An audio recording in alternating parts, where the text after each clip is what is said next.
follow-up question, Eden Santos. Good morning po, Yusek.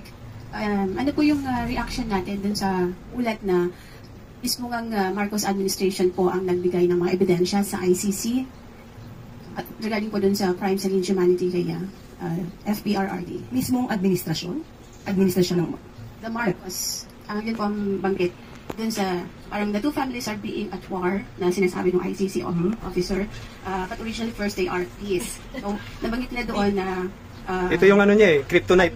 Marcos na nagbigay ng mga evidence at willing na raw kung makipag-cooperate or prepared to cooperate ng Pangulong Marcos. Mas gugustuhin po natin kung mas kompleto po ang detalye ng inyong pong tinatanong. Kompleto? Sino, kung meron man, sa pamilya Marcos ang nagbigay ng mga dokumento. Dahil wala po tayong alam. Gobyernong Marcos, mismo ang pamilya Marcos para sa ICC. Mas maganda po kung madidetalye po yan para po mas maganda po ang ating maging tugon. Regarding dun sa ano po ni Ivan, kahit po ba ang mga Pilipino ay gustong pauwiin si dating Pangulong Rodrigo Duterte, ang gobyerno po ba natin, kahit man sa humanitarian aspect ng ating gobyerno, hindi po tatanggapin ng Marcos administration yung binabanggit na interim release sakali po? Ibabalik ko ang tanong. Tanungin natin doon sa mga nagsususo patungkol dyan. Tatanggapin na ba dapat ng Pilipinas ang jurisdiction ng ICC? Tinanggap na nga ninyo, isinuko. Ang kanilang mga petitions sa Supreme Court na patungkol sa dapat hindi tayo makapag-cooperate sa ICC. Tatanggapin din po ba nila na lahat ng utos ng ICC ay ating i-recognize, pati yung pag-freeze ng kanilang mga assets?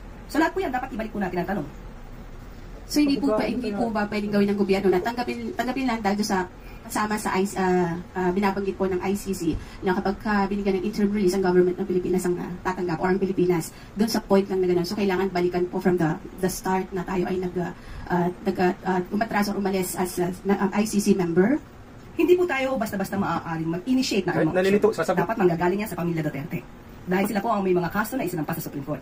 Na magiging conflict po yun sa kanilang mga opinion, sa kanilang mga paniniwala ng ICC ay walang jurisdiction sa Pilipinas. So hindi po tayo makakakilos patungkol dyan. So personally po, hindi naman ayaw naman ng Pangulo na hindi makabalik ng Pilipinas ang dating Pangulo? Wala po ako masasabi patungkol dyan.